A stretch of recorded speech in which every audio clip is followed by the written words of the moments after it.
Hi everyone. Hi. Thank you so much for joining in. Hello. I can see that a couple of you have already joined the stream and are waiting. Hello. Good evening, good morning, good afternoon from whatever time is where you're connecting from. I see Future Games Edu is here already. Hi. The stream has started and I hope that you can see me.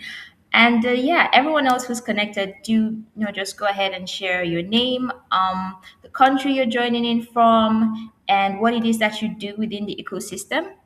If you joined yesterday, I'm sure that you got to meet great people from all over the world as well. And today we'll be moving right in from where we stopped yesterday. So yeah, please go ahead and do that in the comments right now if you're connected live. Drop your name, maybe where you're connecting from, maybe what country you're connecting from, what it is that you do within the ecosystem. Because I know that we have game developers, I know that we have game designers, we have gameplay programmers, we have marketers, we have project managers, we have lots of people from different niches within the industry. So go ahead and introduce yourself and what you do within the ecosystem. So hi, Future Games Edu from Poland. Nice to meet you. Thank you for connecting live. Um, yeah, we're gonna get right into it for today while everybody's connected in the comments. And before we get right in, I do want to do a brief recap of what it is that we went over yesterday. So yesterday was packed with like super amazing conversations. It was really rich, and I think that for anyone and everyone who didn't get the opportunity to join us live yesterday. The live is public. It's on this page, so you can just go to lives and have a rewatch. It was very rich, very packed, and we had some very incredible women coming in to share their journeys with us. We had Valencia Coleman from she's the professor of game design at the University of Alabama, and she came in to share her experience starting up in the industry, how she got to break in such a new and immersive industry, and how she stay adaptable, how she stays proactive, and how she finds problems and solve them as well. So yeah, we had really amazing speakers coming, and we had very incredible panel with some really fire amazing women. We had Sophia Neil of Famous in Gaming Network come on and talk a bit more about community and how that is such an amazing stepping stone, especially for someone coming into the industry and looking for how to grow. We had Wendy Ndaki on the panel. Wendy is an amazing writer and storyteller within the ecosystem, and she made sure to point out how important it is to put yourself out there, network, attend events, pitch whatever it is that you do. And then we had Joanna of Argo as well on the panel, and Joanna was just amazing. She got to walk us through her journey with Argo, how she started, even when she didn't feel ready.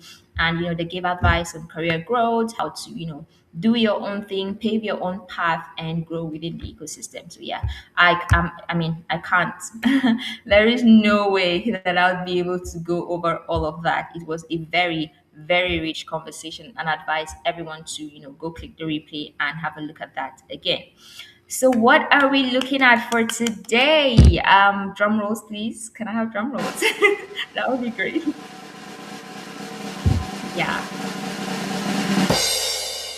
Today is gonna be so exciting and a build up from yesterday. So expect even more and even higher climax. Because today we're gonna be having Pascalia of Elimo Global come on and speak with us. Round of applause.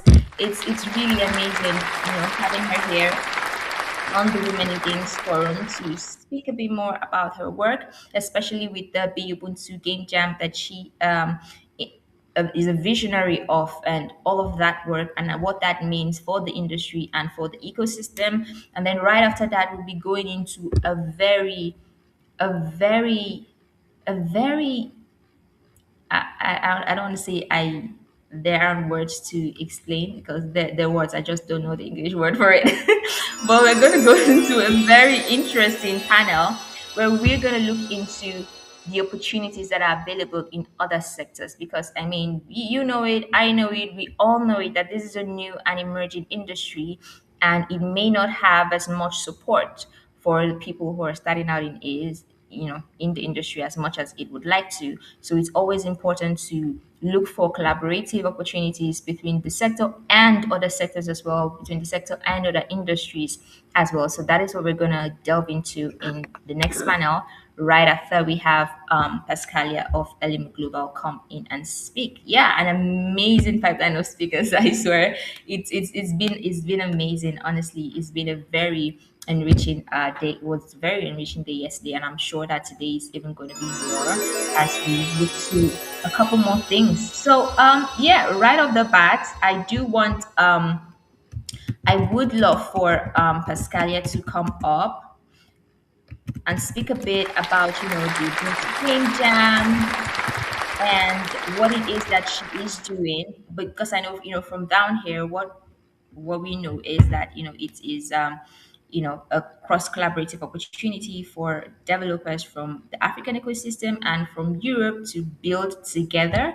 And we do want to hear insider information from her as well, and what it is that she does within the case. But before you go into be Ubuntu and all of that, I do want you to introduce yourself. I mean, you're right here on the block and you're here with us. So please, I wanted before we go right into the Ubuntu Game Jam and all of that stuff, I do want you to speak a little bit about yourself, about your journey in the ecosystem. I do know that you are a PhD researcher. How does that come about? How are you balancing, your work within the games industry, academia, all of that? Just tell us the whole story. We're here for it, please.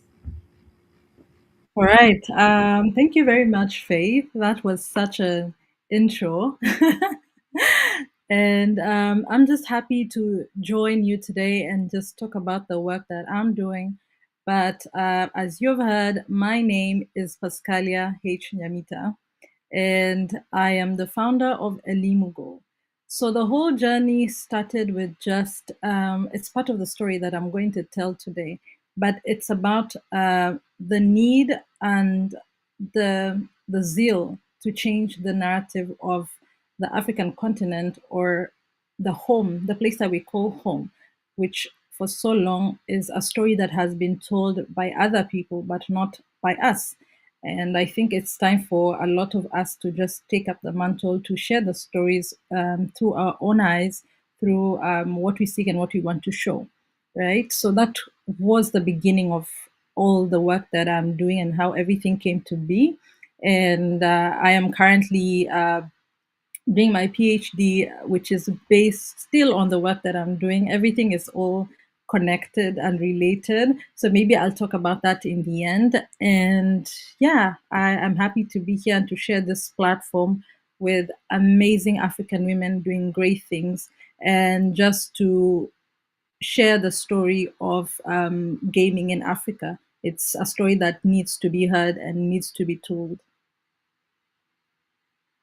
Thank you so much. Thank you so much. And right before I let you get right into it and speak to us a little bit more about that. I do want to ask a little bit of a little bit more should I say background. What inspired you to use games and interactive media as a platform to share the African story? Like you mentioned, lots of people are telling our stories. We should come up and tell our own story. We can't be complaining that, oh, they're painting us in the bad light when we're not doing the storytelling ourselves. So what was that light bulb moment? What made you choose, okay, I'm going to use games, I'm going to use interactive media? Why? How did you put that together? Well, it just started with the dream. Through the workshops that I was doing, I really believed in the power of storytelling. And we started small, partnering with other organizations who've supported us greatly here in Warsaw. And I will give a big shout out to organizations like the Civil Society Forum and the Polish Forum for Migration, that not only supported, but also gave us the space, the time opportunity to share stories, our own stories. So through that, it grew. And I was always seeking a platform to reach more people, for this to just go global. And gaming for me came as an aha, like light bulb moment when I started reading and researching more from the people I interacted with who are already in the industry, and just finding out how big the industry is, that it is a $1 billion industry, and it's bigger than the music and entertainment industry combined. That's huge. A lot of people spend a lot of time playing games, but games cannot only be seen as a means for entertainment, because people are able to learn through gaming. And that's just the power that, we saw an opportunity to harness and to take advantage of. So that was the inspiration and the story behind it. And so far, it has been good with the Ubuntu Game Jam. We've actually gotten a lot of traction, and I'm just happy to be here because Africa Comic Aid and the Women in Games platform is giving an opportunity to further accelerate and share these stories to a wider or a larger platform. So that's amazing. Thank you so much. Thank you so much for sharing that. As you started interacting with the industry, you now started to see the opportunities and see the multiple pathways that were available. That is awesome. I hope that more people can put these two things together and see what is possible within the ecosystem as well. So yes, I'm gonna let you be and you get right into it and let us know all about this amazing thing that you're working on. Sure.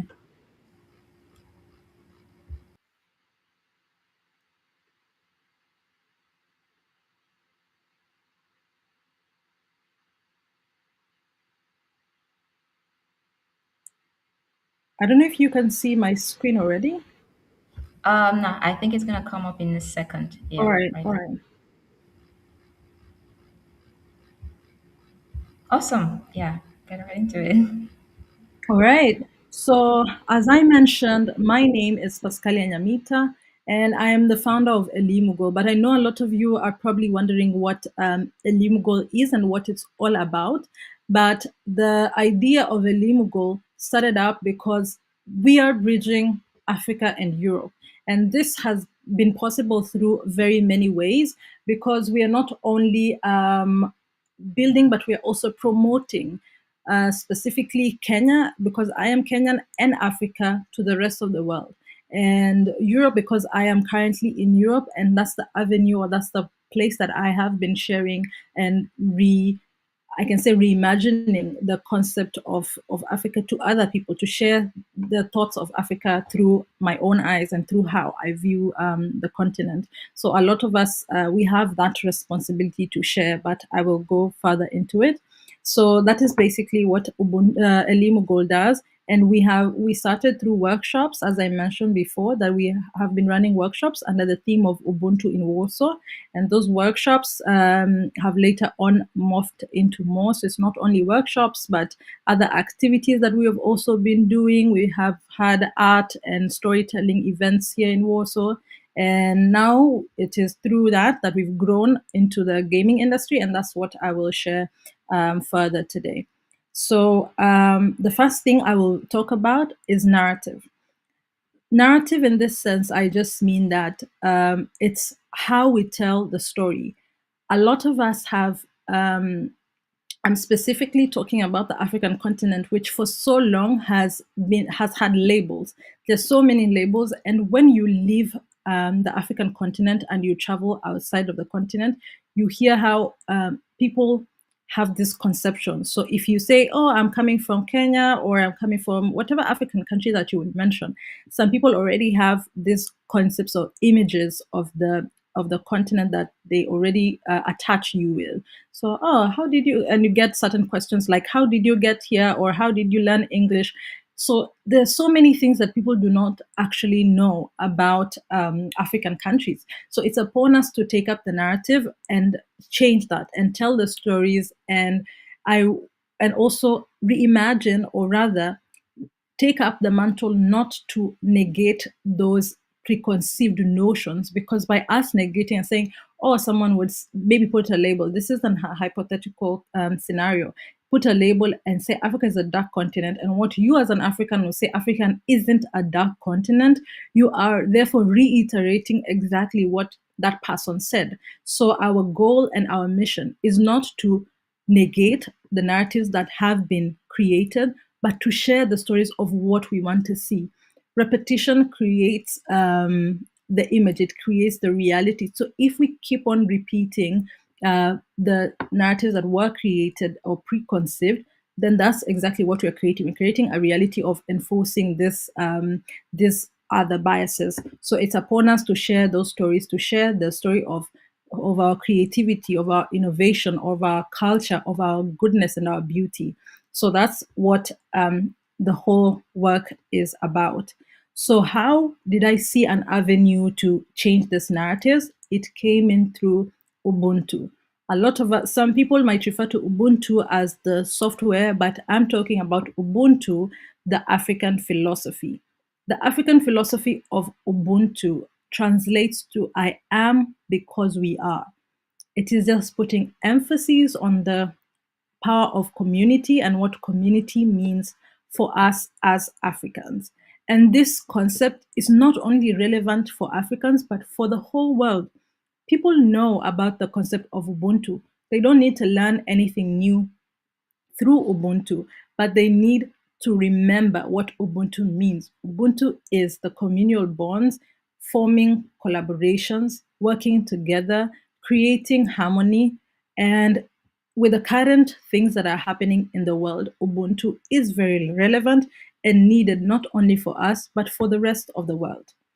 So then, how did it start? It started with workshops, as I mentioned. So in Warsaw, I've had different organizations, such as the Society Forum that I mentioned and the Polish Forum for Migration, that offered the opportunity for me to share Ubuntu. And throughout the workshops and the interactions that I had with people, everyone had that light bulb moment where they said, I know this, I finally have a name for it, I can give it a label, Ubuntu. And that's what we're all about, sharing the concept of togetherness and community and just caring for one another and creating a harmonious environment.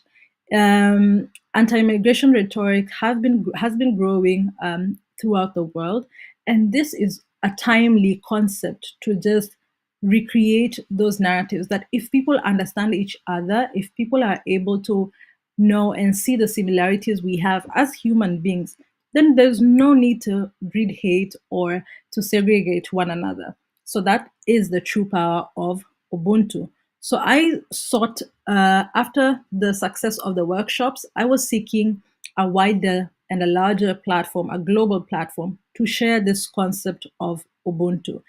And through my interactions and through getting to know people in the gaming industry, I saw the potential of doing that. So what did I do? I wanted to scale up, to go beyond just workshops in Warsaw, which is just a city, but go global. So then I reached out to Future Games.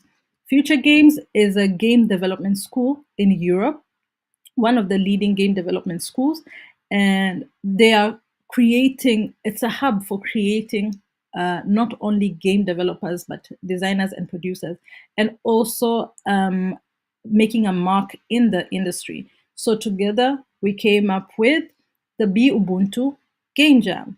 So you might be wondering, what is the Be Ubuntu Game Jam? It is an African and European game jam. It is Ubuntu in action. It is collaboration. It is two continents, two communities coming together, two industries that would have otherwise never met, coming together and to create amazing things. Um, and these amazing things are going to be made through games. So the games that will come out of the Ubuntu Game Jam will not only be fresh, but will be new. It will be an opportunity for us as Africans to restructure and reshape and tell those stories, to redo the narratives that we are talking about, right? So through sharing our stories, sharing our unique African sound, sharing our culture and heritage, that's the importance of the Be Ubuntu Game Jam. So the Be Ubuntu Game Jam is the collaboration of Elimu and Future Games, which I have already mentioned and talked about. So the organizers have come together to create this wonderful game jam. And how will this game jam be? The game jam is unique, bridging the gap, cross collaborative, bringing these two entities together.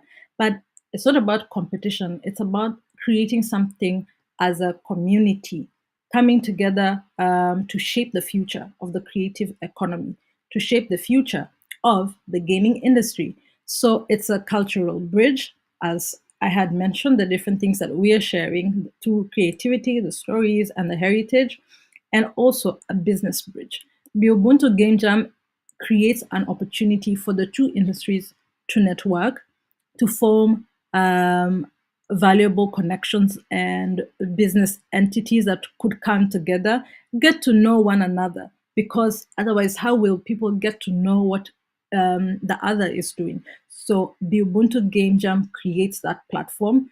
It's also an opportunity to restructure and reshape the narrative of Africa, because people will be able to see and find out what games, not only what games are being made, but also the creativity that comes from Africa. So the African studios that are part of, and those that will be a part of the Ubuntu Game Jam, will also have the opportunity to share their various work, the previous work that they have been up to with industry heads, because we have really had serious partners on board, and later on we will see that. If you're wondering how will this game jam be done, it will be online, and we are targeting game studios who will give us the developers and the producers and the artists to take part in the game jam. The threshold is at least three from each studio to take part, for the studios we already have on board, and maybe others that will join us as a result. But the caveat is one participant has to be female. As a female leading this project, I am. This is close to my heart, that through this game jam, an opportunity for women to participate, for women to showcase their talent, and also to increase the number of women participating in global initiatives. So this is what the game jam is all about. Next, the game jam, the gaming industry in Africa is booming and growing at an exponential speed. So this game jam just creates that avenue for like a boost to go to the next step and to the next level. And someone would be there asking and thinking, why am I talking only about Africa? It's not only a benefit for the African industry, but also a benefit for the European industry, because European studios and companies are seeking new stories and new IPs to invest in. So the Ubuntu Game Jam not only creates an opportunity to showcase, but also an opportunity to build business, to build connections. So there's that, I would say, a win-win situation for both entities in taking part in this game jam. Next off, our goals are to meet two industries, to create, yeah, because we'll have mixed teams with people or participants from different regions. So imagine this, having game producers and designers and game artists from Kenya, Nigeria, Ghana, working together in the same group with the same participants from Poland, Germany, and France, right? So all the teams will be mixed, and this is how the Ubuntu Game Jam teams will look like. That will have mixed teams from different places. So it's the we'll have that get to know each other phase where people can exchange and talk about what they're doing, and then come together and create those games under the theme of Ubuntu. So the game jam will also be done online, so that we are inclusive and do not cut anyone off, because there are very many challenges to having an on-site game jam that, with participants from all over the world. Considering the two continents, there could be some issues with travel, which is expensive, and other things that create barriers, such as visas and travel documents. So then it's only valid that we have the game jam done online. However, we'll have regional hubs. So we have already confirmed two hubs in Europe and two hubs in Africa. So we have Stockholm and Warsaw, as well as Nairobi and Algeria, as future hubs, or the hubs that will have the game jam. Uh, Next, these are the valuable partners that we have on board, and there's more to come. As you can see, there are many African and European studios and companies represented here, and we are happy to just create this platform to further build and have the Be Ubuntu Game Jam. Next off, I'll just go back to talking about narrative. This game jam is the most important thing that is happening right now, because we're having senior developers. Senior developers have, in most cases, not had this kind of creative, how do I put it? Like a creative jig for them to just take part in something spontaneous, that they will come together with other senior developers for them to do something, create such wonderful games, remind themselves of when they were young, because a lot of the game jams have had not only seniors but also students and young people. It is well and good to do that, and I'm not saying that it's a wrong approach, but this game jam creates a new concept where senior developers can work together with those who are like they're at par. So through that, we really envision that the games that will come out of it will be really good, or rather, the prototypes that will come out of it will be really wonderful for everyone. So then, this is what the game jam is. It's not only telling the narrative, but also changing the perspective, that it's not always Africa is on the receiving end, which has been for so long. But we are changed. That this is why the narrative here is like facing downwards, because this is the thing. The Ubuntu Game Jam is a platform that we are owning as Africans. That it's time for us now to take the lead in showing what we have. So, in as much as it is a cross collaborative opportunity and a cross collaborative game jam, Africa is taking the lead by saying, you know what, we're kudos, we're doing this together, but we also have, we're also bold enough to share our stories, and we want to share African sound. So this is the platform and the basis of it. So remember that the theme of this is Be Ubuntu. So you should always think about other human beings, because we need other human beings for us to be human, because other people create who we are and how the world should be. So that's, I'll leave you with a quote from Desmond Tutu, who says, "A person is a person through other persons." So before you are because of others who are around you.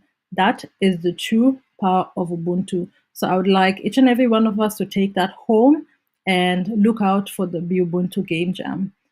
Thank you very much, Asanteni Sana, and for everyone who's joining, you can scan the QR code to connect with me on LinkedIn and get to follow and get to know more about the Be Ubuntu Game Jam. Thank you, and that's all from me today.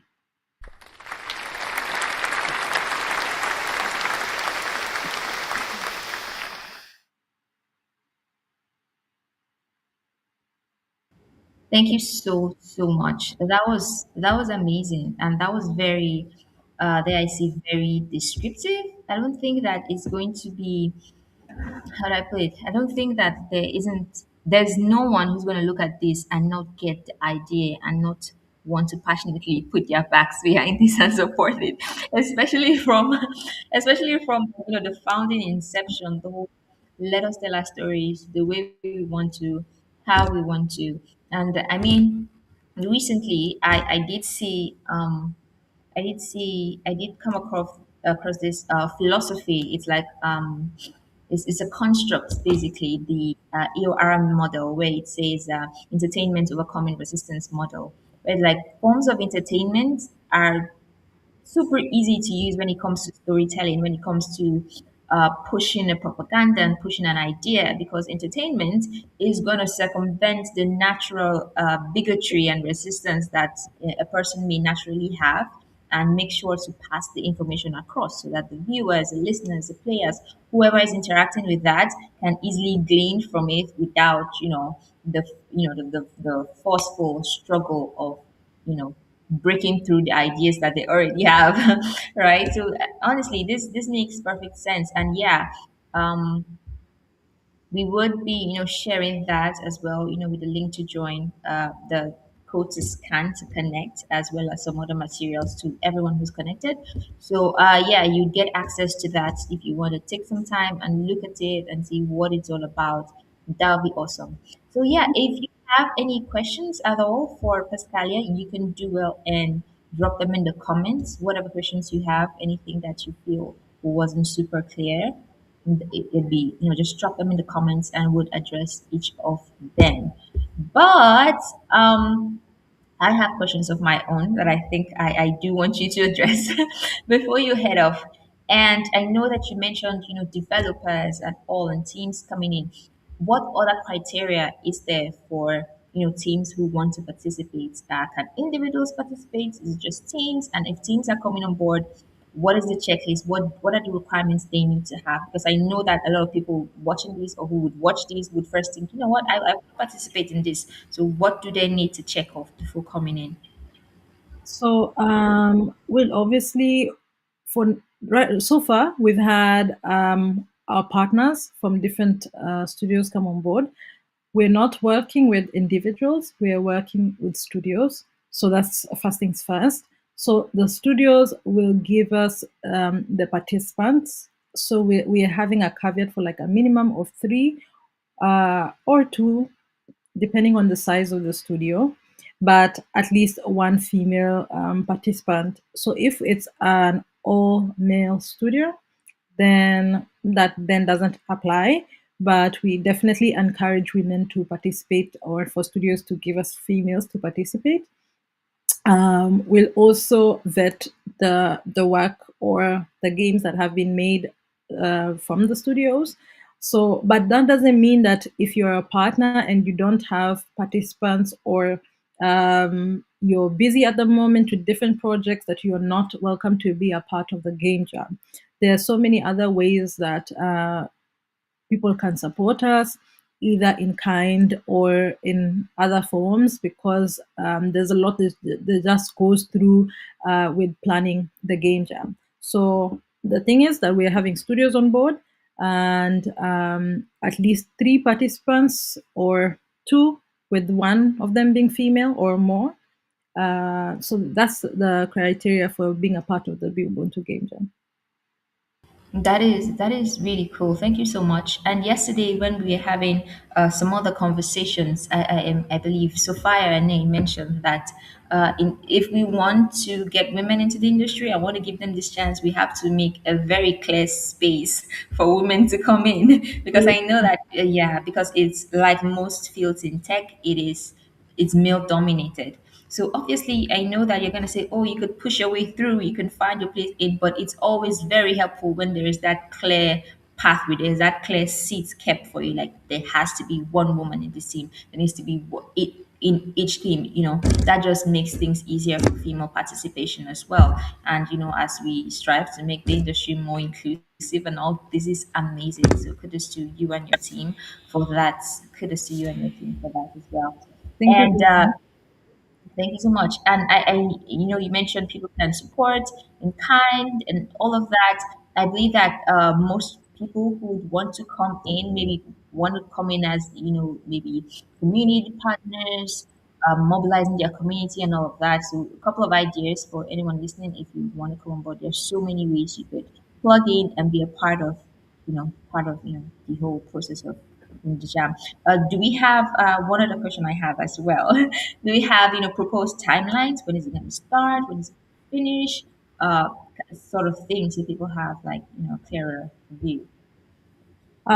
Because of other projects, we had initially planned for February, but we moved the date to April because we are having a Nairobi Gaming Summit that will soon go up.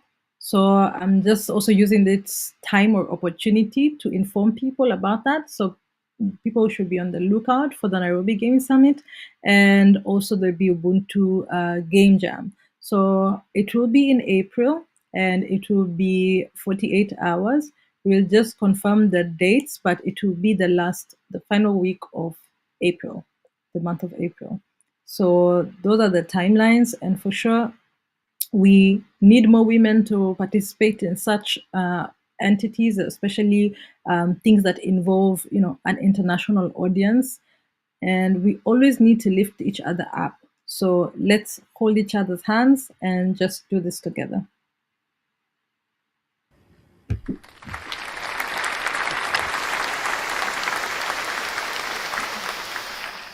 So I feel like I'm circling back to the first question, but I think I was came and I really want to get that clear as well. So for people who, for teams and studios who are joining the jam, do they need to be registered studios? Because I know that you made it clear that you want studios. You didn't just say teams. You mentioned studios. So is that like a criteria as well? Um, Really, not that is not a criteria. Okay, so teams work, right? Yes, teams work, and if you have been working together as a studio, maybe informally, you're still welcome to join us and just be a part of this. That is awesome. Thank you. Thank you so, so much. And one final thing before you go, one final thing, final question, I promise, No worries. is, for everyone who is, connecting, plugging in, what do you think are the steps they should take to grow and, make it in this industry? Because I know that most people who are connecting are, younger than us, people who just come into the industry, trying to find their footing, trying to find their way, women and girls as well. So what do you think are, maybe top three things you think they should keep in mind as they pave their path in this sector? One, I would say, is the power of visibility. Always share what you're doing, share your work, tell the world what you're doing. Um, I know people would feel like, oh, it's not good enough. Don't wait for it to be perfect.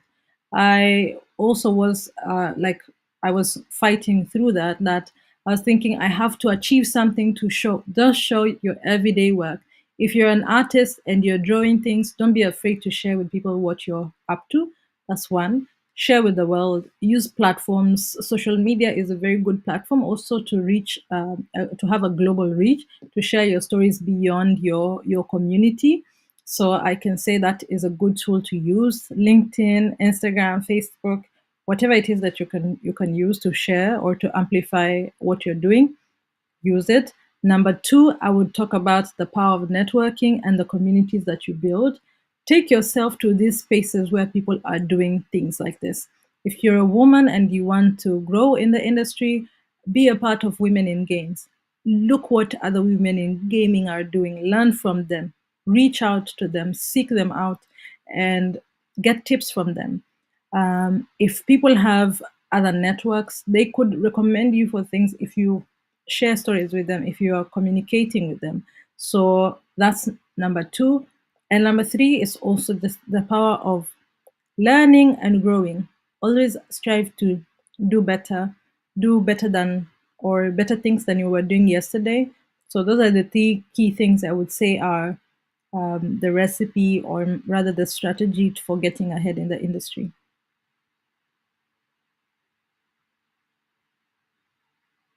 Thank you. Thank you so much. Thank you so much. Those are really key. Those are really key factors that everyone should keep in mind and put in place. If the visibility, first of all, building in public, I know that that is something that people find a bit daunting because I So mean, you very want to true. present yourself. When you present yourself, you want to present yourself in a certain light. You want to present yourself as, you have your stuff together at least. So building in public and going visible when you haven't attained that idea of perfection that you have is really hard. But I think that almost every amazing speaker we've had come on board this forum has mentioned the same thing: putting yourself out there, showing up and showing out, and letting the world know what it is that you're getting into. So yeah, thank you so much. Thank you so much. I think I can do the applause again. Thank you so much. And yeah, right before you head off screen, I would. Can right, I just say one last thing before I go? I would exactly right just before you get off screen, highly final words. appreciate Africa Communicate and the entire team at Africa Communicate. You guys have really helped us even in this growing Ubuntu by connecting us with other studios because of the work and the connection that Africa Communicate already had with the rest of the studios in Africa, because it's not only Nigeria, it's literally the whole continent. Everybody knows Africa Communicate. So I really appreciate that, and just a huge thank you for providing this platform also for me to speak and share the story of Ubuntu. Thank you. Thank you so much. Thank you so much for coming on board. We're super grateful to have you here. Thank you. Round of applause. So yeah, for everyone who's connected, you know that you can get access to our speakers, get to reach out to them. We would have, like I mentioned yesterday, we would have a comprehensive document of all the women who are making massive waves in the industry, all the women who are doing amazing things. We're gonna have that document out to all of you. Feel free to check them out, feel free to research them, and then get inspired, learn from their journeys, and start building yourself. Now, next off, we have an amazing panel. Like I mentioned, we all know how hard it is. Well, it's not really difficult, but the opportunities within the sector are pretty limited given that it is a new and emerging industry. So it's always important to look for opportunities and avenues outside the space to plug to connect with, and to grow. So that is the panel we're going to be having right after this. We're going to be speaking with some amazing moguls in the video games, immersive and interactive media industry, and they're going to come on board and speak to you about how you get to build not just within the sector but outside the sector as well. So first off, for the panel, again, if you have questions, do also drop them in the comments, and we'll get to address them at the end of all of this. We get to address each of your questions, so do all to drop them out there. On the panel, we have Faith Odiase. Drum rolls, please.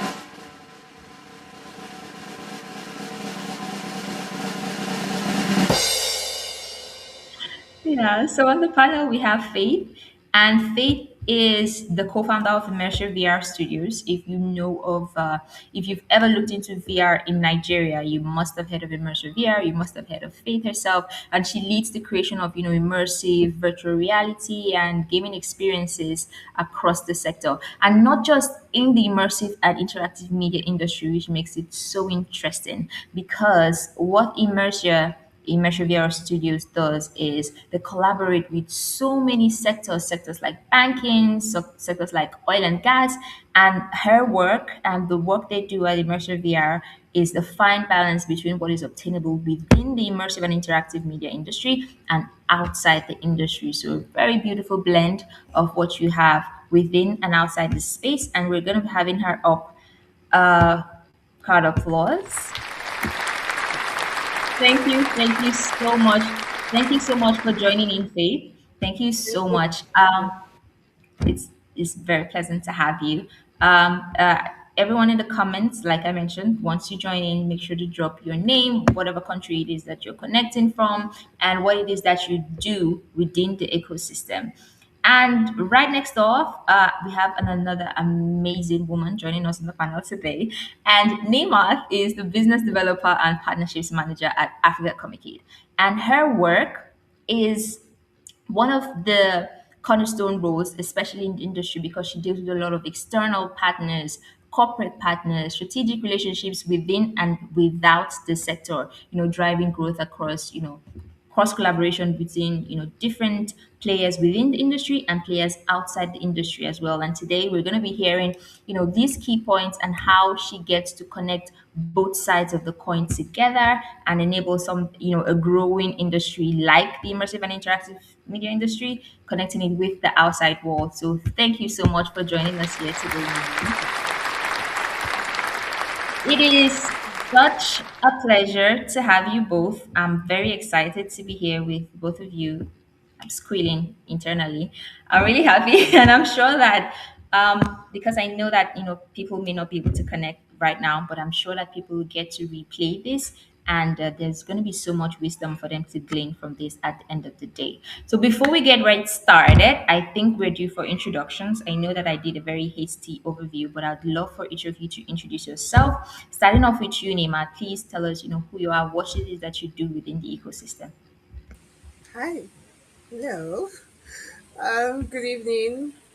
I'm Nimat. I manage partnership at Africa Communicate. So what that means is I liaise with corporate partners and also all of our other communities and businesses in the ecosystem to ensure that we get business done. Because I'm a businesswoman. I always say I'm a businesswoman.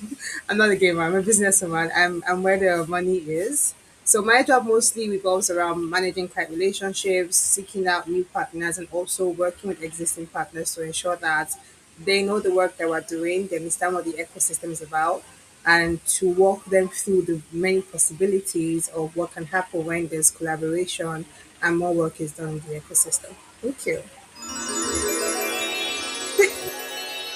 Thank you so much. Thank you so much for sharing. And next up, we have Faith. Please go ahead and introduce yourself. Okay, good afternoon. Good afternoon, everyone. Thank you for having me. And yeah, my name is Faith Odiese, and I'm the Chief Growth Officer of Imasha VR Studios, where we basically, Imasha VR is one of the leading experiential, immersive company in Me Nigeria. now. And yes, we do a lot, around the immersive media, obviously, and gaming. We were champions of the fact that extended reality can be used in any industry, any applicable industry, and we have proven results from that. So I have the pleasure and privilege to lead growth, partnerships, and marketing basically at Marshall. Thank you very much for having me here. That is a lot, and you just mentioned like three very key, very important roles wrapped into one that it is that you do. So that is amazing work, and we're gonna get right into it because we really don't have so much time. We're gonna just get right into the thick of it, and I'll be starting off with you, Faith. You just finished, talking about how you do a lot of this business and marketing to other sectors. So I do want to know, like, given the work that you do within the virtual reality ecosystem and all of that, what sectors have shown the most interest in the immersive and interactive media industry? Because you do client relations, relating with these external business partners. Which of these sectors have you seen to demonstrate the most interest in the sector? Okay, thank you, Faith. Well, so I would say, honestly, we've done a lot of cross industry VR work for industries, and I would say that I don't even know which industry to mention actually, but okay, I would say real estate one. Also, when it comes to enterprise, yes. So even though we have a lot of corporates, but a lot of them use the technology for training. When you looked at trainings that hitherto like very risky, costly, and even sometimes very it takes a long time to actually simulate. So so when it comes to training, for example, let me say the fire service training. Most times people have to create fire, sometimes it gets out of hand and all of that. So basically, we've had a lot of companies explore that using immersive technology to train their staff for such use cases. So, and also we have I would say education as well, because we worked with a lot of schools to actually make learning much more interesting. Also, we have the experiential marketing side of it, where people actually engage their audience at exhibitions and shows to actually tell their brand story. To there's something, there's a difference when you hear something or you watch something on the screen. When you go to a brand exhibition and they're trying to explain what their product is to you, and they're not just explaining it, they're immersing you to actually have a live view of what it is, to have like a first person reality of what it actually means. So I would say, in order of most used, I would say experiential marketing, um, real estate, trainings, and then education, basically. Thank you. Wow, wow, that is a lot. And I think that, most people connected will be like, let me write that down so that, so that I get to look at it earlier. Because honestly, what we're doing here is sharing the tea at the end of the day. So everyone can, have this knowledge, use it to create an edge for themselves. At the end of the day, we're building the ecosystem and the entire industry. So we want everyone to be able to grow with us as well. Then I think I want to ask this question to Nima, because I know that you have extensive experience when it comes to business development, client relations, and all of that. From your experience, do you think that there have been changes in the way that these external partners view the industry? Has there been, changes in recent years? Is this something we should be looking at and paying attention to? Yeah, so I think it's such a beautiful thing to witness the perception shifts of creatives. I think it's incredibly beautiful. I think over the years we have more corporates being like, "Ooh, what's really going on in that sector?" You know, and that peak interest has allowed them to embrace the work that we do, and most importantly, then ask the question, "How can you support my sector?" So I think over time, because the technological tools are advancing, like to the credit of what Faith said, if you go to a booth and somebody trying to explain, oh, our platform does this, our product does that, it's not the same as experiencing it like through like a VR experience. And so imagine like that cross collaboration. Imagine, and I think it has been really beautiful what businesses are now looking at to say, okay, how can the creative economy further not just help us in marketing, but also help us in the way that we do business, like because technology is moving so much more faster. So yeah, definitely. I think it has been beautiful, yeah. The perception has changed. It's not like, oh, you're just playing games all day. No, it's now more of how can your game, how can your solution, your AR, your VR, how can it support my business? And it's been nice to witness that.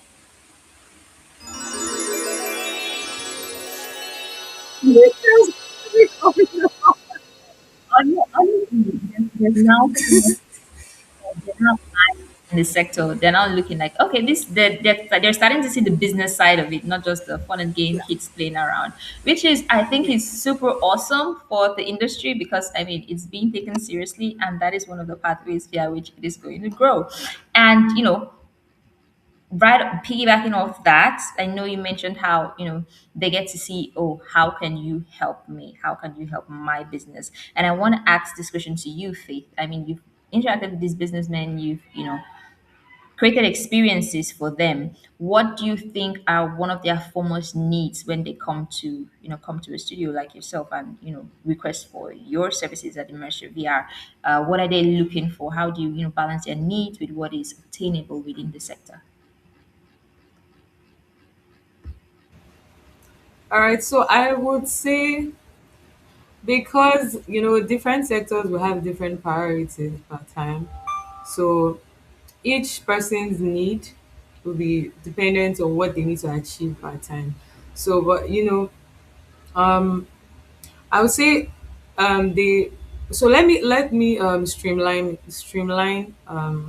their needs. So for, let's say, those clients we've had in the banking sector, basically they want people to be able to experience their brand stories, right? And also sometimes they use this media to actually onboard clients on their platforms. So a lot of the clients we've interacted with in the banking industry basically firstly want to tell their brand story.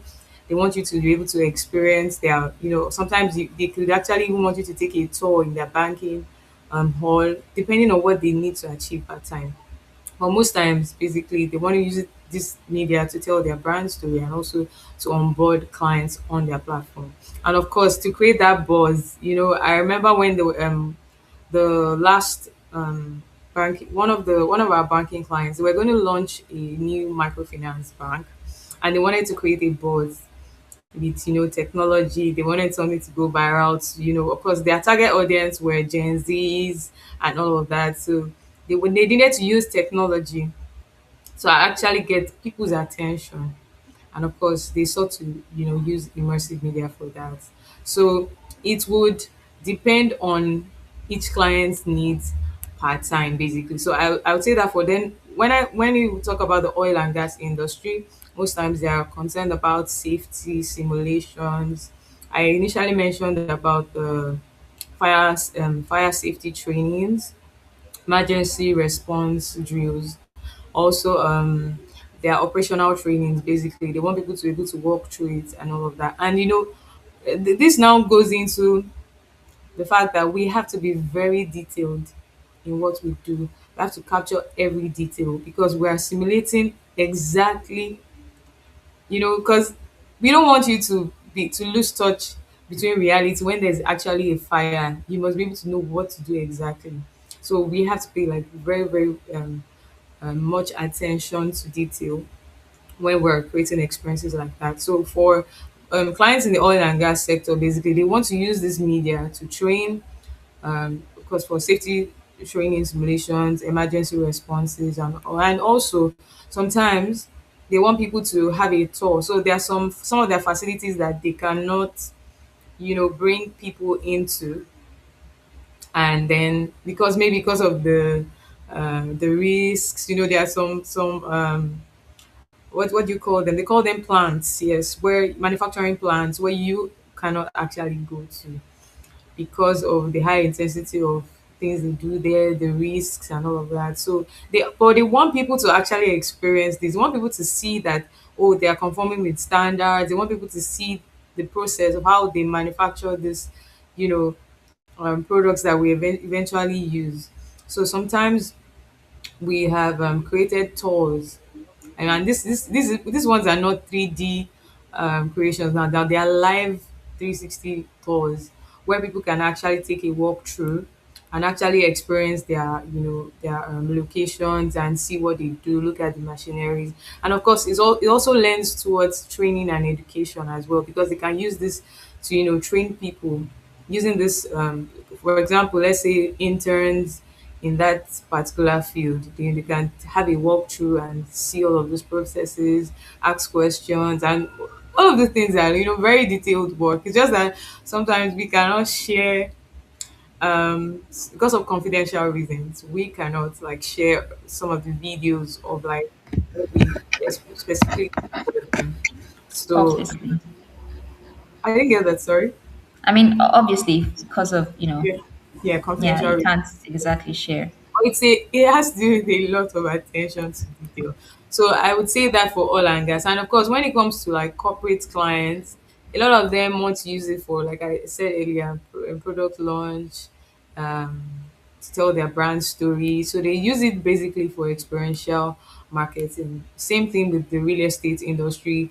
Imagine, it's so annoying. I think the most annoying thing right now is when I don't know if any one of you have gotten into a house search, and this house agents have to take you to like 30 different locations and you still don't find a place that you want. So real estate industry has really, really adopted this tool to actually, as a client, especially even those premium clients, like you just have to go to their office and you can tour about 20 facilities just by sitting down in their office with a VR headset. So the use case for this technology would be determined by what they actually need to do part time, basically. So yeah, so I just touched off some industries that that have been major industries that we've worked with, and yeah, so that's what they use it for, experiential marketing, sales, trainings, simulations, and all of that. Thank you.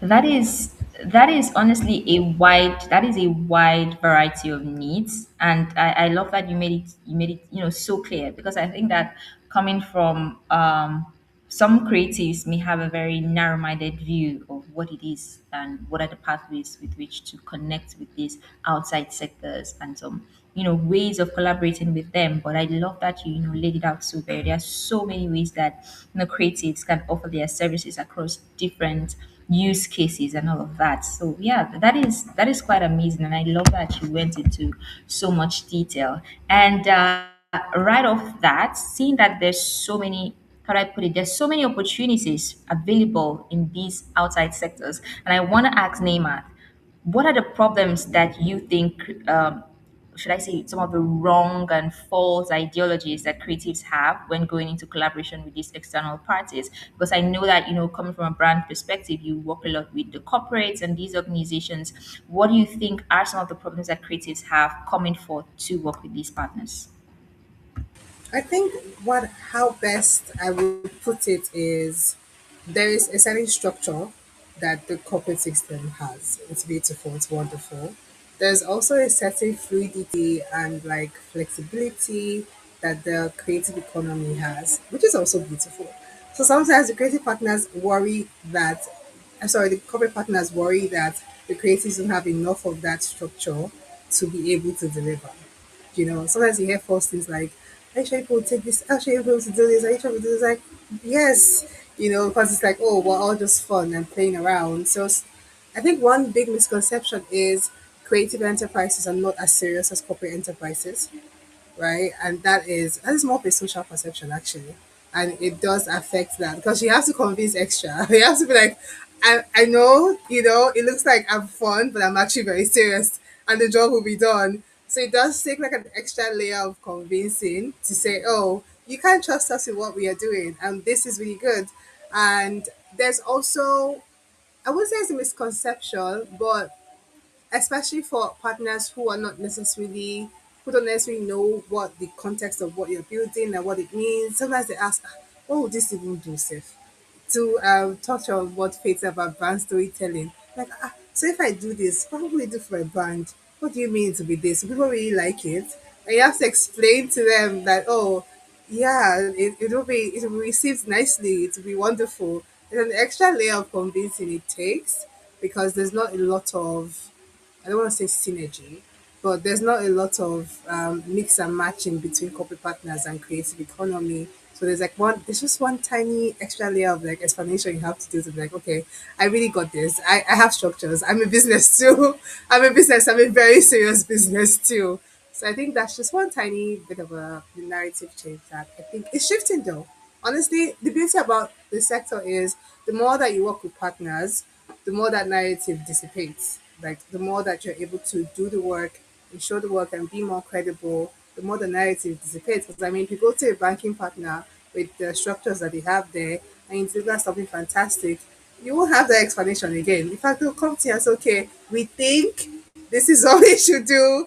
They start being more open, and you'll be surprised too how once they understand what you're trying to do and they see the outcome, especially the first time, you start seeing more creative idea and more creative acceptance from them too. Thank you.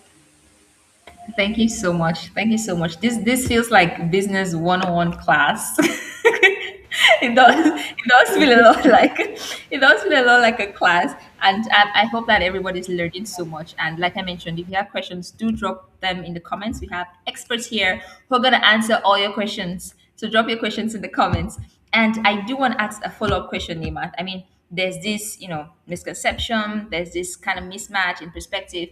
What do you think that creatives, studios, creative organizations, people in the digital creative space can do to kind of bridge that gap and meet up with these external brands, meet up with these organizations, try to make themselves more appealing, put themselves out there more? What do you think are the key salient things that they should put into consideration? I think it's the structure of a business. When you're talking, so case in point, you meet a potential client or partner that you think is exciting to work with.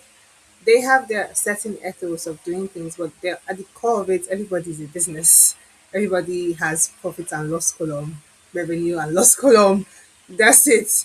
And so, but your job as a creative is to explain and show where the value is.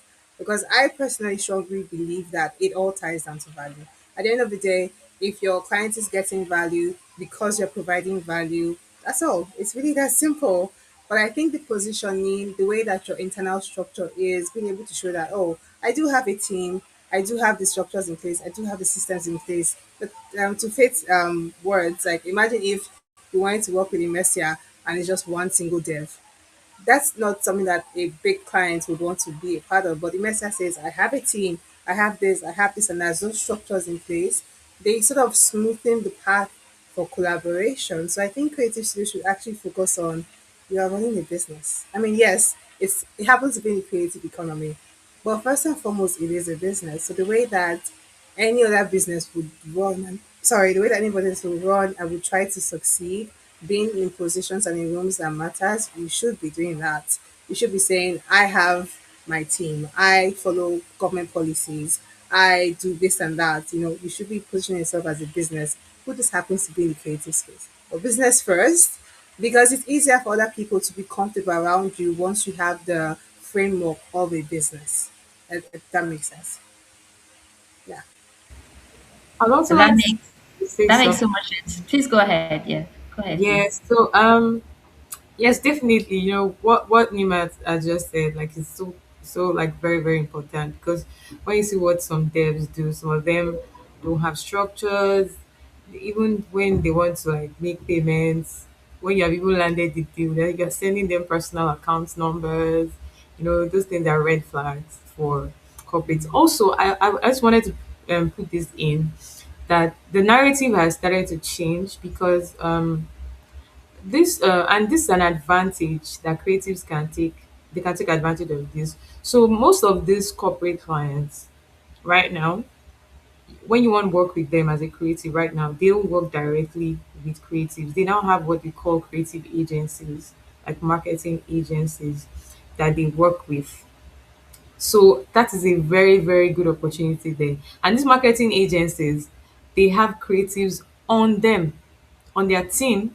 We have creative directors, you know, we have experiential design directors. So these people bring they have a better perspective as to how to engage clients, customers better than what, because corporates really they're just focused on their work. And when it comes to marketing campaigns, when it comes to like exhibitions, they just allow these creative agencies manage it for them.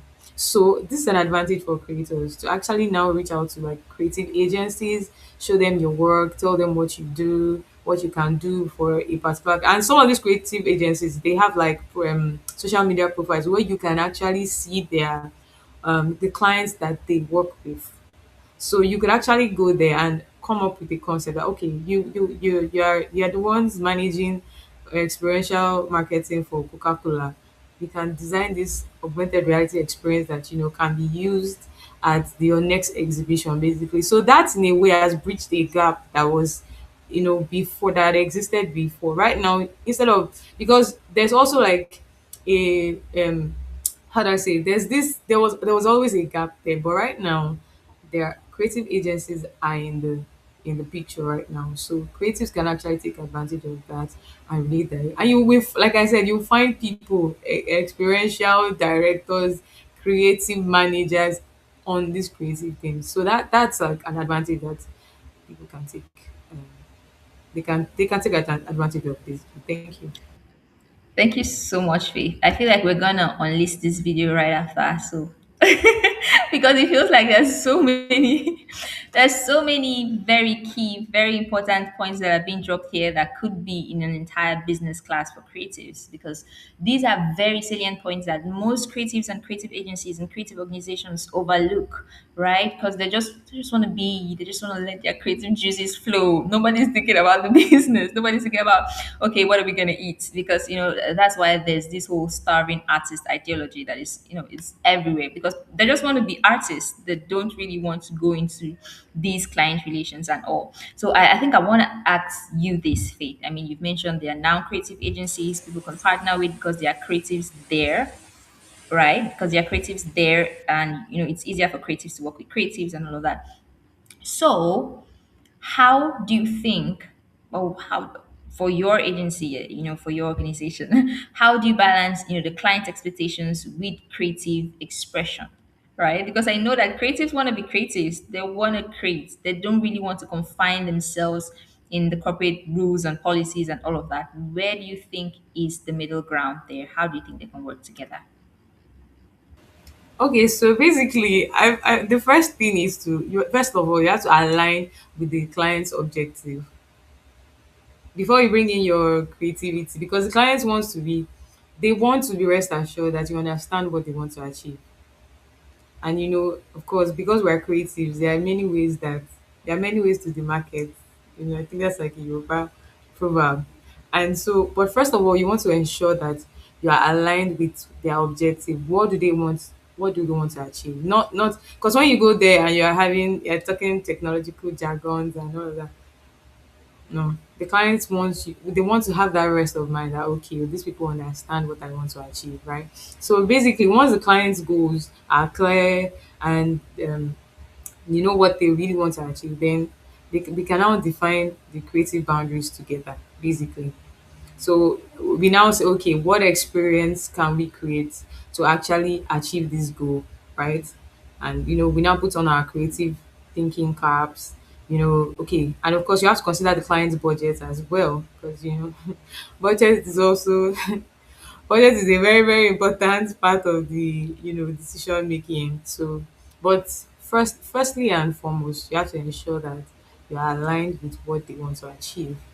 Yeah, if what they want to achieve is, okay, I want to reduce risk of trainings, just like I mentioned earlier. I want to be able to, okay, ensure that, okay, people can experience this while. Can you hear me? I think my camera went off a bit. Yes, I can hear you. Okay, can you still hear me?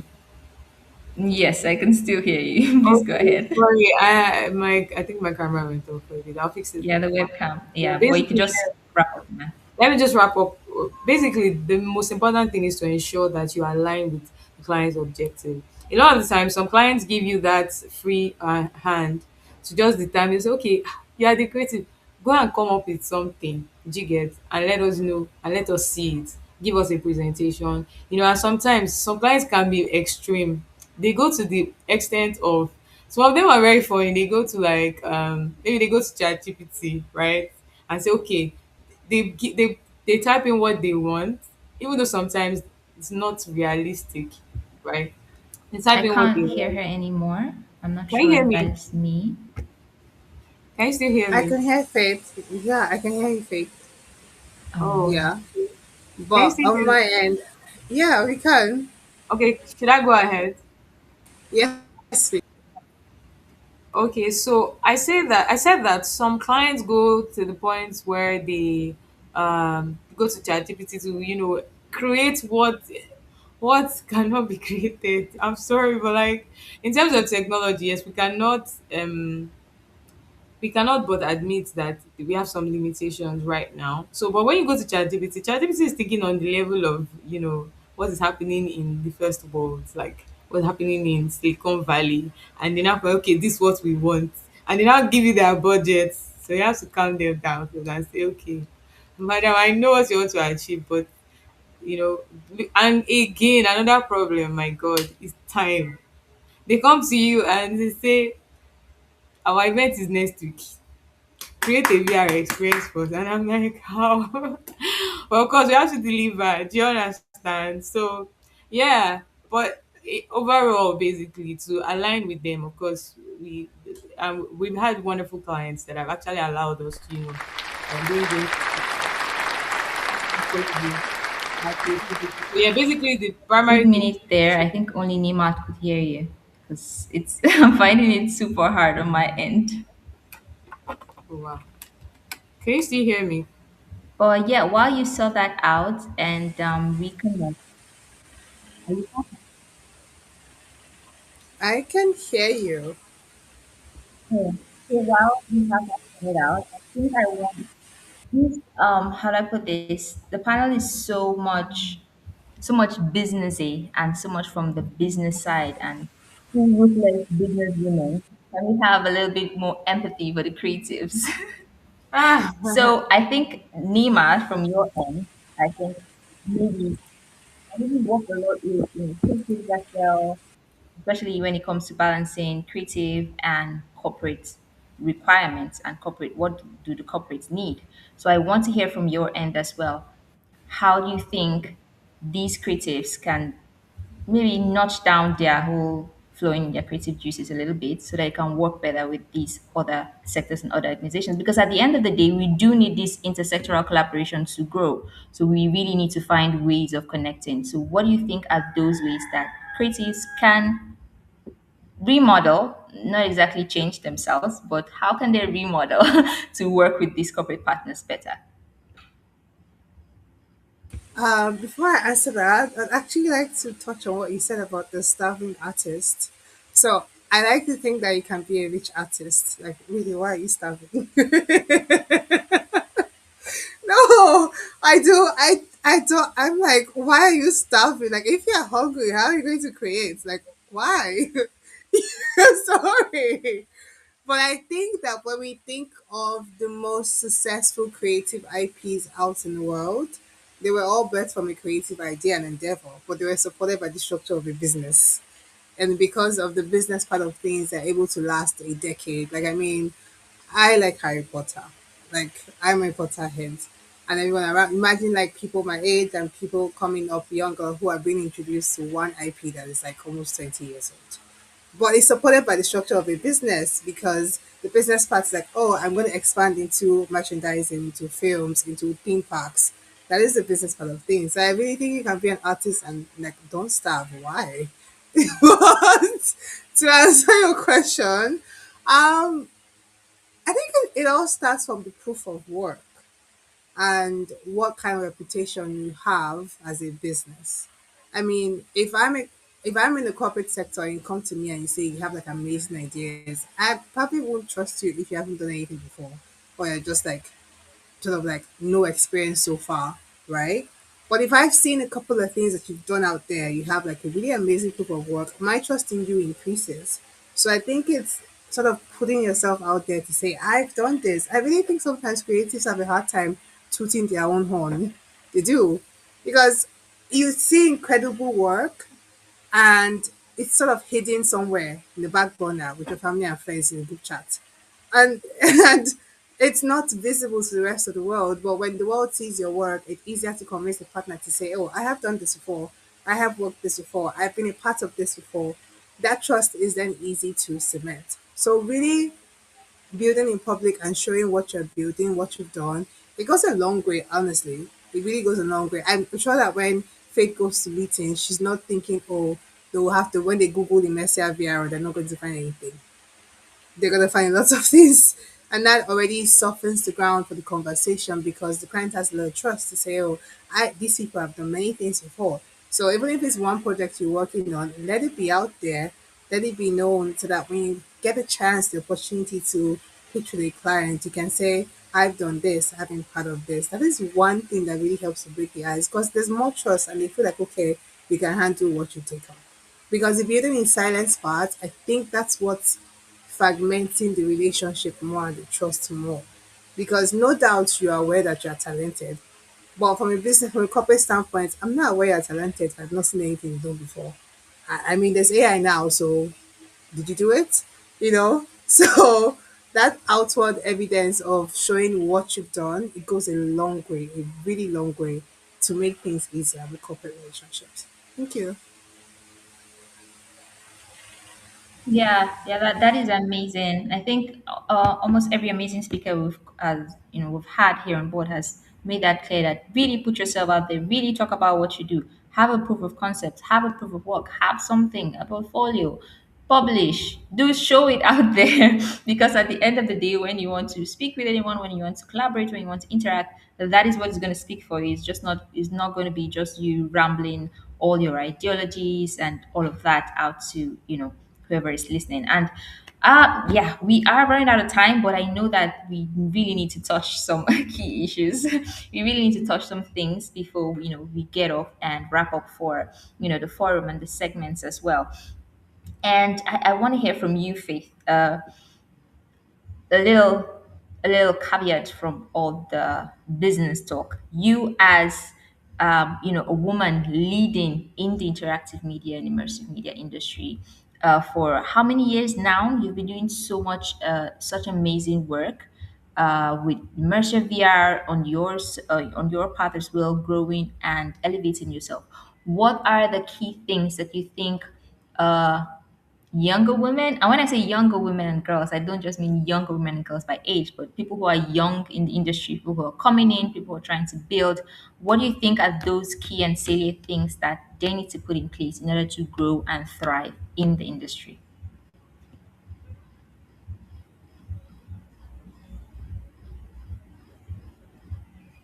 Okay, thank you very much for the Go ahead. question. I hope you can hear me clearly right now. Yes, I can hear you. All right, so well, I for a woman in this industry, right?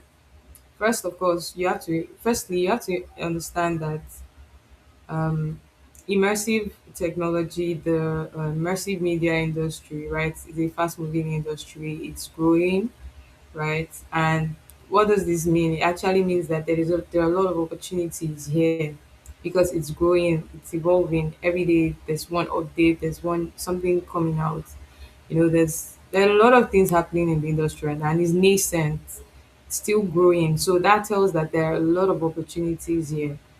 So it means that women actually have a real opportunity to actually shape it, basically. And I'm so happy when I speak to ladies and they're like, "Oh, I'm a I build. I have technical competence. I'm a 3D designer. I'm an AI engineer."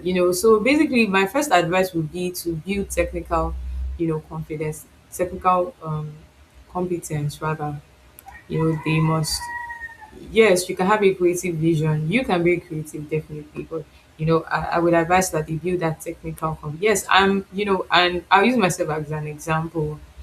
And he also helps me when I'm like relating with the clients. I am Yes, I'm a chartered accountant. I deal with the business side of things. I deal with partnership and strategy. I also have technical experience. I'm a Unity developer. I build with I'm very familiar with Unreal Engine. I can build VR expensive with Unreal Engine. Although that's not like my focus because we have like devs who can do that. I've done a lot of boot camps, to just get hands on with this technology so that I can also have a first hand view of what it is. I can explain it better to the clients. So firstly I advise ladies to build technical competence, right? And also um, some just like what you Nima said earlier, and you also emphasized on it. Some people they're waiting, they're building in silence. They are waiting to get to a particular. No, no, no. You don't have to wait till you are fully ready, right? And like I said, it's a growing industry. You can pick a niche, or you can explore, but don't keep it. Don't do it in silence. Put out your work. Put out your I started putting out my work when a lot of people didn't even know Marcia. Like we just do one little project though. I already posted it. And of course over the years we've been in business now for about since 2017. So it's been how many years now? Okay, that was fun. So, but every little project we began with, you will find it on our Instagram page. When we're not even, really using the technology where we were putting out our work. And, over the years, we were able to build competence, build a team, have structure. So yeah, put out your work. Also, you have to learn the business side of tech. Very, very important. Because just like Nima said, you cannot be, what's that thing she said? You can't be starving or something. I think that's what she said, right? So you have to also learn the business side. And I also have an advantage. I'm a chartered accountant. I come from a foundation of numbers. I understand the business side of things, right? So, and also, yes, in a male dominated industry, we cannot lie that we still have male, this industry is still male dominated in a way, and of course our goal is to ensure equality. We get to a point where when you are looking for devs, you're not, when they say devs, you 10 devs, but not just saying 7 males and 3 females. No, we want it to be 50-50, if not 60-40 or 70-30. So in a male dominated industry, right, you have to be clear about what you want. You have to set boundaries, you have to set standards, how you want to be treated. You have to be very professional, and all of that. And lastly, I would say build networks, establish good relationship with people. Relationship will help you go a long way. Join communities, because communities will help you with visibility, referrals, support. Don't be in isolation. You need help. You need all the help that you can get. So you must be very strategic about joining a community, and of course, um, you must also ensure. Sorry if I'm not taking too much time, but you have to ensure that you're growing at all times. You're growing and growing and growing, and of course, lift other women as you rise. Lift others if you have an opportunity. Bring in more women on board. So yeah, you're a lady. You're trying to start a career in immersive media. There are a lot of opportunities here. Just ensure that you join the right community, you build competence, you put out your work.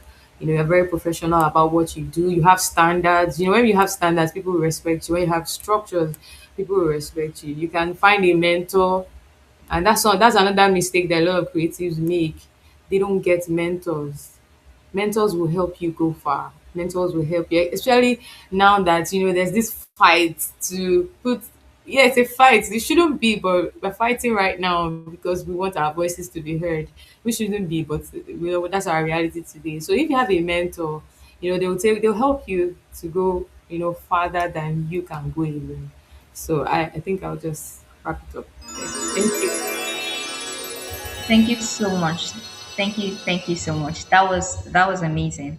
And yeah, before I head away from you, you mentioned earlier when you were answering the question that the industry is new. There's so many new updates coming up, new opportunities. Do you want to highlight a few of those new updates and new opportunities that we should keep an eye out for, especially in the next 2-3 years? What's going to be new? What are some strategic things that you think new people in the industry should pay attention to?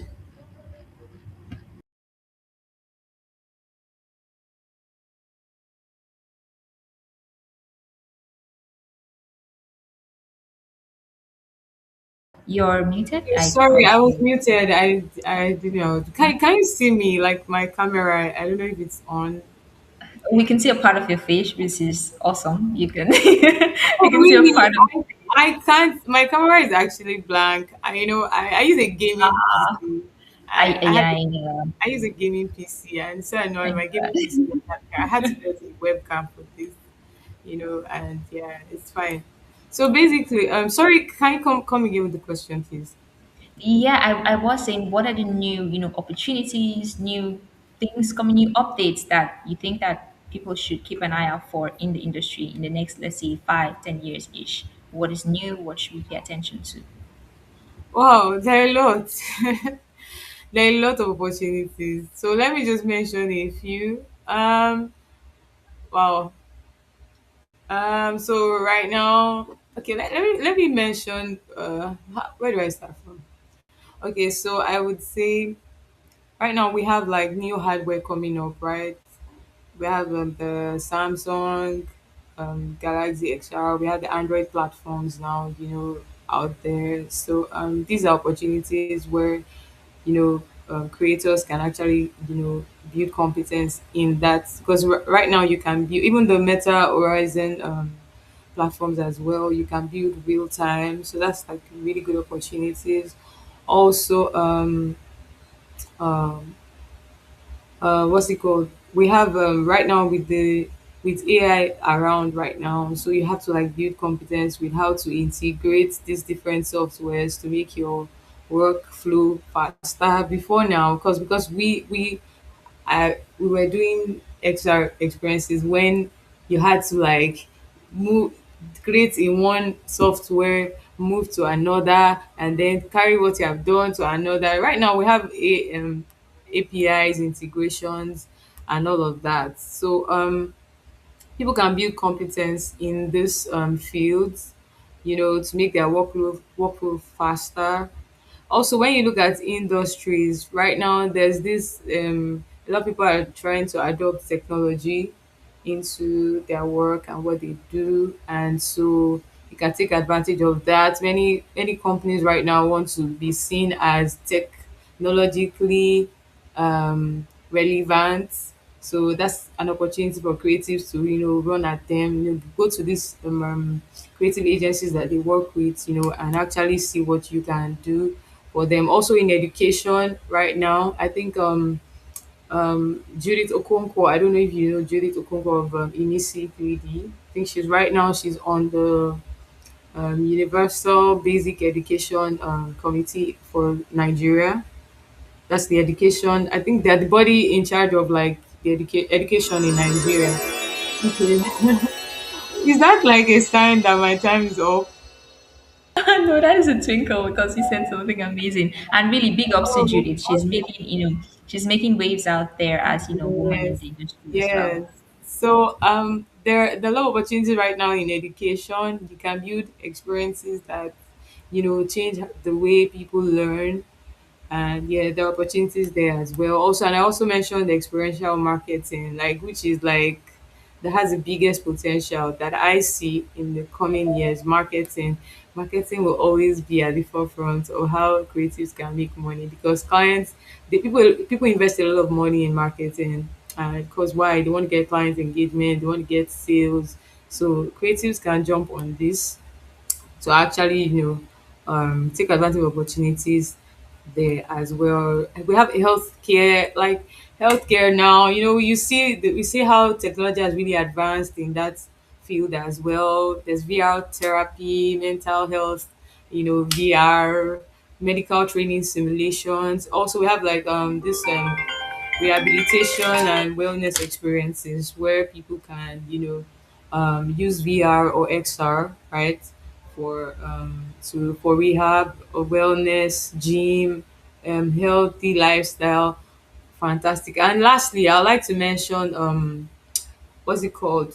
The cultural storytelling. That's the African narratives. We're also in a time where Africa is trying to put out, their story out there, and I was at the last ARVR Africa Summit. I met with Yemi. I don't know if you know Yemi. She's the CEO of Exorology. You can check her out. And she actually spoke about how that abroad people even value African pieces, African, stories, even more than we Africans, still want to finish us. We don't value what we have. The truth. And right now, like they're doing a lot for cultural preservation. Because, you know, and when she said that, my eyes actually popped open, because we have these things, we have these things all around us, and these people keep, coming around, they created a lot of buzz around it. They've also made a lot of wealth around it. So I see opportunities in cultural preservation, cultural storytelling. There are a lot of African stories out there that can be told. Even in gaming, I see a lot of our studios right now having, Nigerian characters. I saw one the other day. Is it Downfall Santa? There's another one about Agbero with Downfall Buses. Telling the African stories. So honestly, like there's so many opportunities.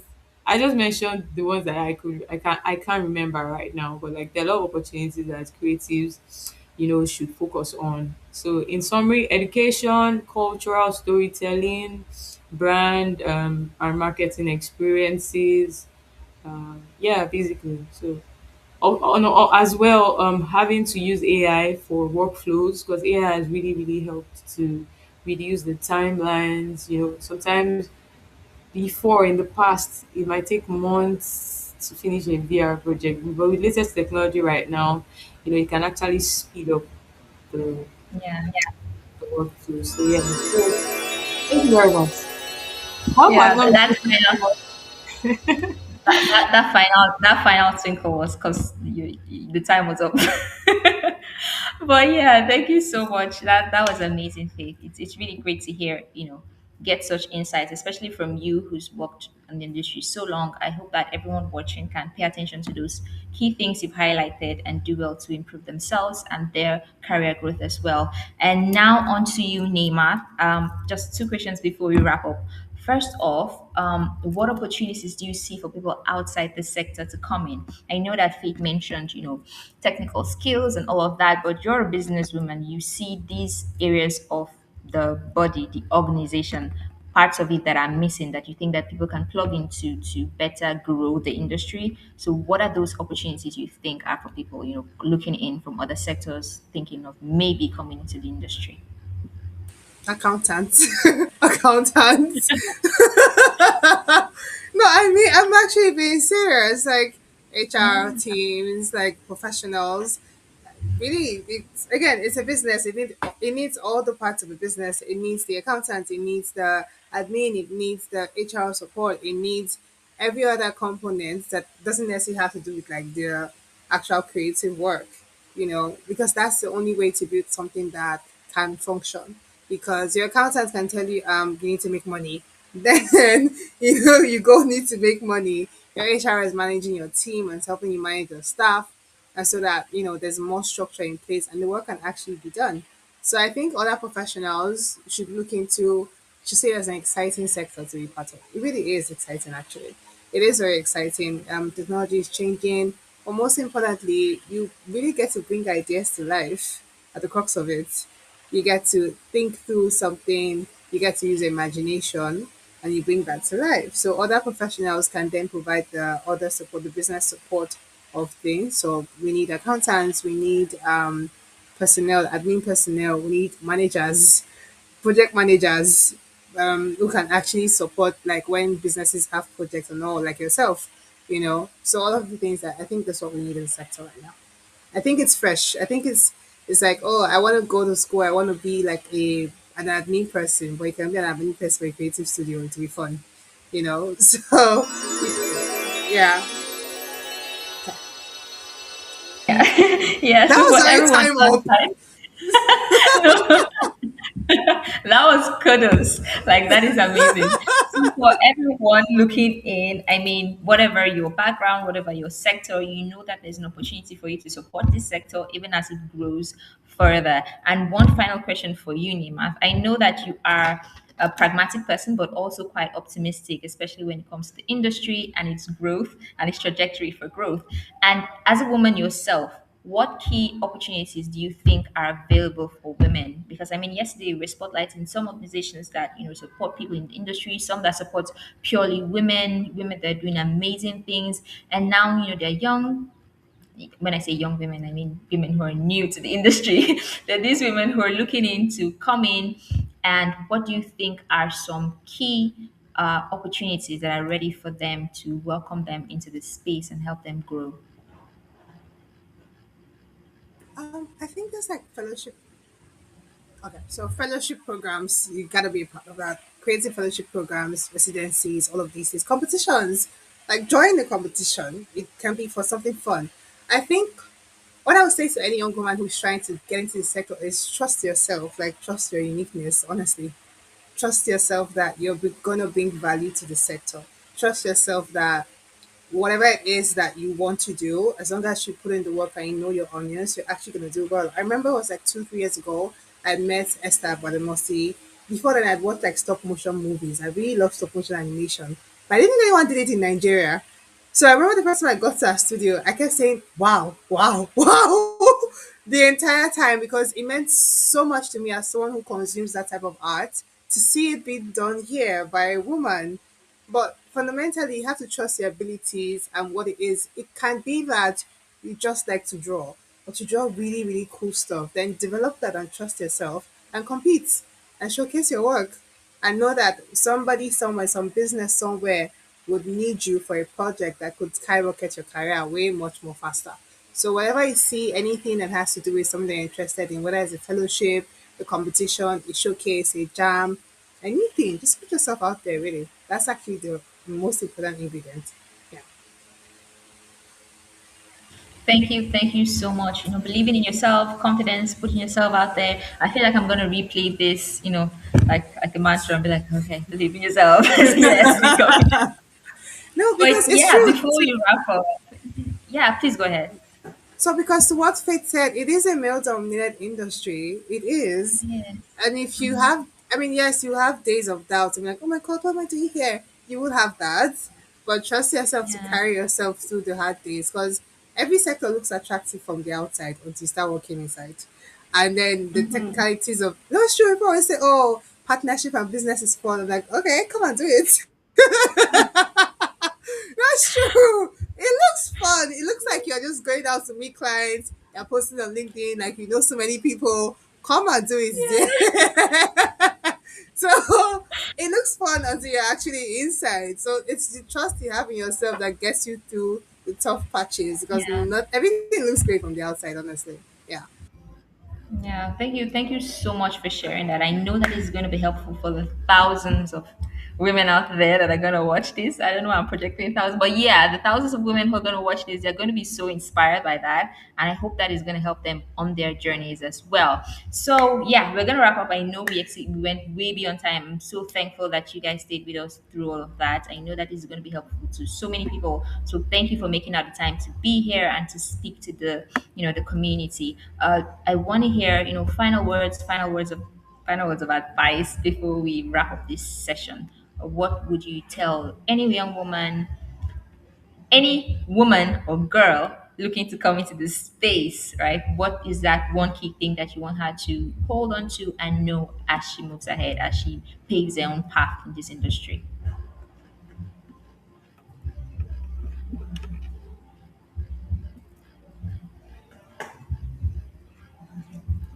Yeah, I can't hear you, Nima. You're muted.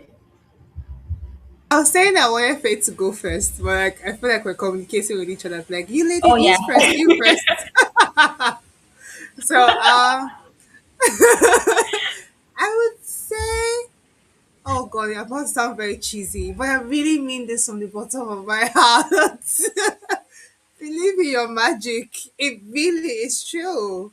Like you believe in your value inherently as a creative, as a person, like you're existing. You do have something to bring. Like the no industry is just one piece. We're all moving parts. You and I are all moving parts of like a big machine.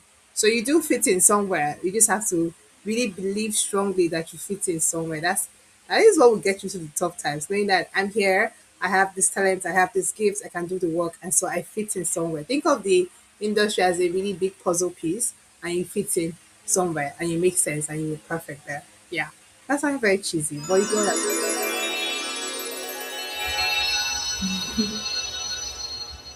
It's like a sprinkle of magic to wrap this up. So yeah, Faith, what is your advice for people coming into young women, older women, women coming to the space, trying to grow, trying to pave their path in this industry? Okay, thank you very much once again, Faith. And well, I would say this, and I think I mentioned this earlier, that the immersive technology is a very, the story of immersive technology right now in Africa and even in the world is still being written, and women have the opportunities to be authors and not footnotes or a little segment of it. So, and of course this industry is one that rewards curiosity, consistency, creativity, right? You don't have to wait to be invited, because yeah, you feel like, oh, it's a male dominated industry. No, you can build technical competence and of course be confident in what you do, and start wherever you are, put out your work, join a community. So yeah, you can be a part of it. It's still growing, and we can be authors and not footnotes. So we can lead the way. We can lead in technical skills. We can lead in strategy, marketing and strategy. We can lead in building, owning, what's it called, creative agencies. We can, there's so many ways, and I believe that like where you find women, you find a lot of will, courage, resilience. Yeah, let's bring our woman power into this, like, and make this work. So yeah, go for it. There's no limits to what can be done, and um, please get a mentor as you grow. Very, very important. So you have a mentor as you grow. So yeah, get into the flow. Don't wait. Be a part of it. Take a big chunk. Yeah. Thank you very much. Thank you so much. Thank you so much, Faith. Thank you so much, Nima. This has been amazing. This has been one very powerful conversation, and every creative business, every creative individuals, they need to listen to this, especially women as well, trying to pave their path, because these are key things that everyone needs to keep in mind as they grow in this industry. So thank you guys so much for this business segment of the Women in Games Forum, because it was very businessy. This was Thank you very for having businessy. us. Thank you guys so much. Thank you for bringing so much magic. Thank you. I I really appreciate it. Thank you. So yeah, that was an amazing conversation. And yeah, to the final words, like they shared, Nima said, bring your magic. You're unique in your own way. You're amazing, and you shouldn't hide that. You should share it with the sector that you're coming into. And like Faith said, get a mentor. You're amazing. Show off what you do. Get a mentor and grow. I mean, yeah, it's really important, because obviously in a sector as new as this, there is no laid down path. It feels like everyone is blazing their own path through the maze. So it's really important that you find someone who can mentor you, give you tips and tricks, attend things like this where you can hear these tips and tricks, and you grow as well. So yeah, round of applause. we're we're coming to the end of the Women in Games Forum 2025. I think we need to take off mention. It has been amazing having these fire conversations with fire ladies and learning. It's been very enriching, very educative, very informative, and I really do encourage you to go back, listen to the replay from yesterday, listen to the replay from today as well. I would do that myself, because I know that there are lots of things that were glazed over, that I may need to go over again and have it sit with me, before we before I know that I've learned so much from this. Like I mentioned,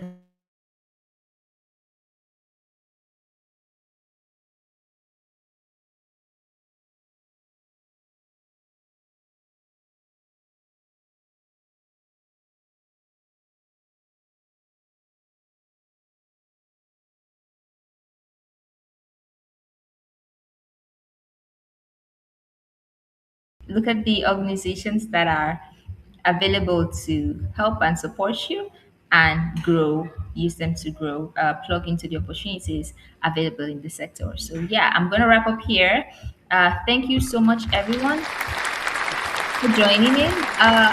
If you can, you could share like your name, where you're connecting from in the comments. So we just, give a shout out to you, and thank you for joining. The only person who did share was, Future Games Edu from Poland, right? Yeah, and we did give a shout out to them as well. So if you're connected, you can drop your name in the comments and connect with every other person who attended.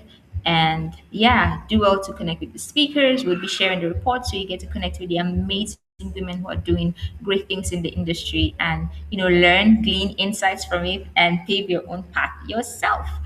Yeah, if there are any questions at all, I doubt there are going to be questions, because we did ask earlier and no one had any questions.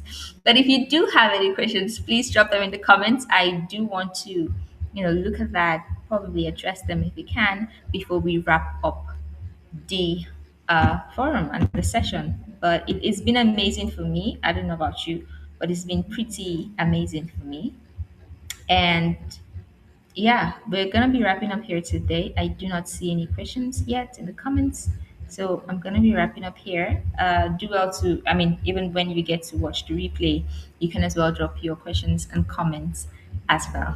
Thank you everyone for joining. Bye. I hope you have a really great day, a really great rest of your year, and you'd be the first to know when engagements like this are happening again, so that you can plug in and connect.